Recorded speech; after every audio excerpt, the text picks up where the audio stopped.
प्रणाम श्रोता बंधु। उत्कलीय धर्मधारा रे ओषा व्रतर स्थान बेस गुरुत्वपूर्ण। सांस्कृतिक मोहनीयतार परिपूर्ण एई ओषा व्रत गुड़िक आमर जीवन शैली को सुंदर तथा श्रृंखलित करने संगे संगे आम मनरे आनी दिए एक आध्यात्मिक गुणवत्ता। सेइथिपाई तो कुहा जाइछि 12 मासरे 13 पर्व। आम समाज रे गभीर निष्ठा और श्रद्धार सह पालित हेउथिबा व्रत मानक भितरे गोटिए हेउछि रवि नारायण व्रत। आज सेही पवित्र तिथि जे कोनोसी रविवार रे एकादशी तिथि पड़िले एही व्रत पालन करा जाय। एक कथा स्पष्ट जे एकादशी व्रत हेउछि नारायणंकर एवं रविवारटी हेउछि सूर्यंकर। तेणु रविवार रे एही व्रत पड़िबारु एही परि नामकरण हेबा स्वाभाविक। एही दिनटी प्रभु सूर्यंक उद्देश्य रे समर्पित। पंचदेव उपासना रे सूर्यंकर प्रभाव अनस्वीकार्य। वैदिक जुगरु आरंभ करी ए जावत लंबी आसीथिबा धर्मीय धारा रे सूर्यंकु सकल शक्तिर आधार बोली बहुल वर्णना करा जाइछि।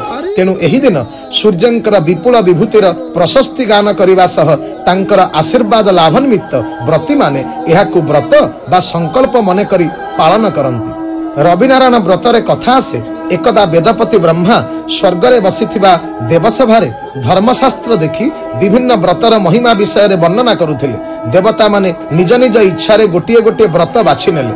मात्र सूर्य देवता केउ व्रत नेबे किछि स्थिर करि न पारिबारु शेषरे निज मांक पाखरे एकथा कहिले। श्रोता बंधु, ए संसार रे मां ठारू आउ अधिक किए पिलार मंगल कामना करिबारे। एही मर्मरे सूर्यंकर मां निज पुओ पई एही व्रतटी बाछि देई कहिले, रविवार एकादशी हेले रे नंदन रवि नारायण व्रत हुई से दिन कले ताहा पंचमहापातक सहिते सबु पाप लोप हुए बुझ धीर चिते। एही व्रत निष्ठार सह पालन कले वैधव्य दोष नाश हेबा सहित गोहत्या ब्रह्महत्या आदि पापरु मुक्ति पाई व्रती परम शांति और संपत्ति लाभ करे बोली एहार महिमारे वर्णित अछि।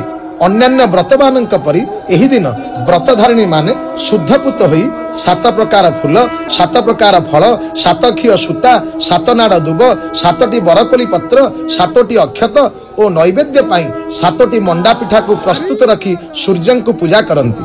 पूजा शेष धर्म को साक्षी रखी व्रती माने 7 खिय सूतारे 7 गंठी पकाई ताकू धारण करती। एही दिन व्रती माने केवल सूर्यंकर भोग ग्रहण पूर्वक परम निष्ठारे रुहंती और परदिन प्रभातरे सूर्यंकु अर्घ्य दान देई व्रत समापन करती।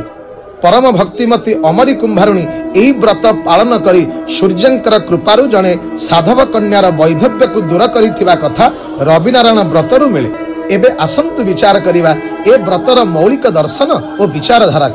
सूर्य हेउचंती एकाधार रे जगतर चक्षु धर्मर प्रतीक तेजर सारतत्व समयानुवर्तितार मूलमंत्र आलोकर उच्च और उदारतार प्रतिभू। से संकीर्ण नुहंती।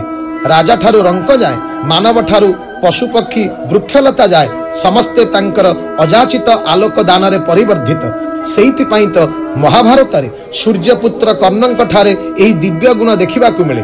तमसो मा ज्योतिर्गमय न्याय रे जीव जगतर सकल अंधकार को दूर करी ज्ञानर प्रदीप जालंती बोली से साक्षात रे जगतर गुरु। एवं एथिपाई पवनपुत्र हनुमान सूर्यंकर शिष्यत्व ग्रहण करिथिले। एकथा ध्रुव सत्य जे सफलतार मूल मंत्र हेउची समयर सदुपयोग जहाँ सूर्यंक ठारे देखिबा को मिले। से स्वयं चलचंचल सहित जगत को कर्मतत्पर हेबाकु उपदेश दियंती। परोपकाराय पुण्याय उक्तिटी संपूर्ण चरितार्थ होईची सूर्यंक ठारे। सेथिपाई सप्ताह व्यापी 12 मानक मध्यरे प्रथम स्थान हेउची रविंकर। प्रत्येक यज्ञ और वैदिक कर्म रे आद्य पूजा हेउची सूर्य पूजा। तेणु श्रोता बंधु, आजिर तिथि रे आसंतु आमे भी संकल्प करिबा सूर्यंकर अस्मिता और महार्घ चेतना को भिक्षा करी आमे अज्ञानरु प्रज्ञान पथ को यात्रा करिबा। ए जीवन को जीवाश्मरु जीवन्यास आड़ को नहीं जीवा पापर आलय भितरु पुण्यर बलय आड़े अग्रगामी हवा। तेबे जाई वास्तव रे हेबो ए व्रतर सार्थकता। एहा ही हेउ आजिर प्रभाती अनुचिंता।